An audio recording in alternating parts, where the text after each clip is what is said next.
உலகமெங்கும் இருக்கிற தமிழர்களுக்கு ஆண்டவராகிய இயேசுவின் நாமத்தில் இனிய பொங்கல் நல்வாழ்த்துக்களை தெரிவித்துக் கொள்கிறோம்.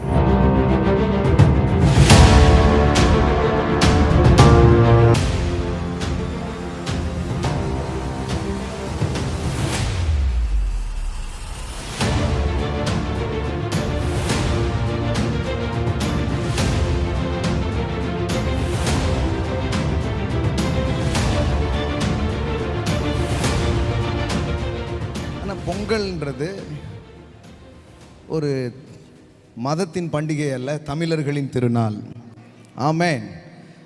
நன்றி உணர்வோடு இருக்கிற யாரும் பொங்கல் கொண்டாடலாம், பொங்கல் சாப்பிடலாம். ஆமென்.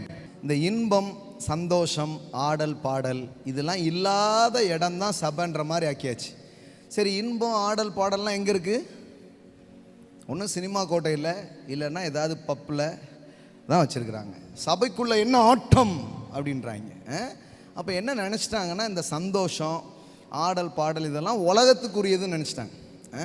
உங்களுக்கு தெரியுமா, ஆண்டவரே விசில் அடிக்கிறார். அவர் நம்மை பயில் காட்டி அழைக்கிறார் அப்படின்றது இல்லையா? அந்த வார்த்தைக்கு என்ன அர்த்தம்?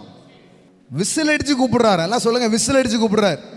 ஆண்டவருடைய பிரசன்னம்னா சந்தோஷமான இடம். ஆமென். வசனத்துக்கு விசில் அடிக்க விடலைன்னா அவன் வேற எங்கேயாவது போய் விசில் அடிச்சுட்டு இருப்பான். நம்ம பாருங்கள், மதவாதிகளாக மாறிட்டோம். பாருங்களேன், கடவுள் நம்மளை மதவாதிகளாக இருக்க சொல்ல. ஸ்பிரிச்சுவாலிட்டி வேற, ரிலீஜியனாக இருக்கிறதுன்றது வேற. ஆமென். இயேசு நம்மளை மதவாதிகளாக இருக்க கூப்பிடல, அவருடைய பிள்ளைகளாக இருக்கிறதுக்காக கூப்பிட்டுருக்கிறார். ஆமென். அவருடைய வாரிசுகளாக இருக்க அழைத்திருக்கிறார். ஆமென். தேவனுடைய வாரிசு. நம்முடைய தேவன் யாருன்னா பண்டிகைகளின் தேவன். ஆமென். பண்டிகையை விரும்புகிற அவர் தாங்க.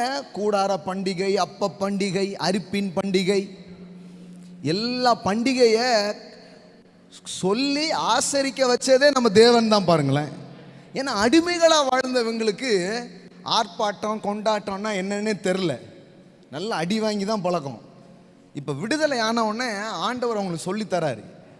என் சமூகத்துக்கு வரும்போது எப்படி வா, நல்லா ஆடி பாடி சந்தோஷமாக வா, பண்டிகைகள் என்ன பண்ணு, கொண்டாடுன்னு சொல்லி இந்த பொங்கல் பண்டிகையை வேதாகம கலாச்சாரத்தில் பார்த்தீங்கன்னா அரிப்பின் பண்டிகையாக அல்லது முதற் பலனின் பண்டிகையாக அந்த நாட்களில் அவர்கள் ஆசரித்திருக்கிறார்கள். ஆமென்.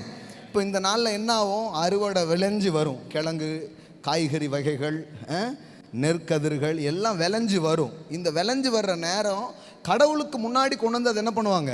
படைப்பாங்க. காலகட்டத்தில் அப்படியே கடவுளுக்கு முன்னாடி படைக்கிறது மாறி எதுக்கு முன்னாடி போயிடுச்சு? படைப்புகளுக்கு முன்னாடி போயிடுச்சு. அதனால் பொங்கல் பண்டிகையை மறுபடியும் படைப்புகளின் மீதல்ல, படைத்தவருக்கு நேராக நாம் திருப்பும்படி கொண்டாட போகிறோம். நீ வயலில் விதைத்த உன் பயிர் வேலைகளில் முதற் பலனை செலுத்துகிற அறுப்பு கால பண்டிகை. எல்லாம் சொல்லுங்க, அறுப்பு கால பண்டிகை. வருஷ முடிவிலே நீ வயலில் உன் வேலைகளின் பலனை சேர்த்து தீர்த்த போது சேர்ப்பு கால பண்டிகையையும் ஆசரிப்பாயாக. ஆமென். எல்லாம் சொல்லுங்க, என் தேவன் பண்டிகைகளின் தேவன். இன்னும் சொல்லணும்னா என் தேவன் கொண்டாட்டங்களின் தேவனாக இருக்கிறார். The God of festival, the God of celebrations. Amen.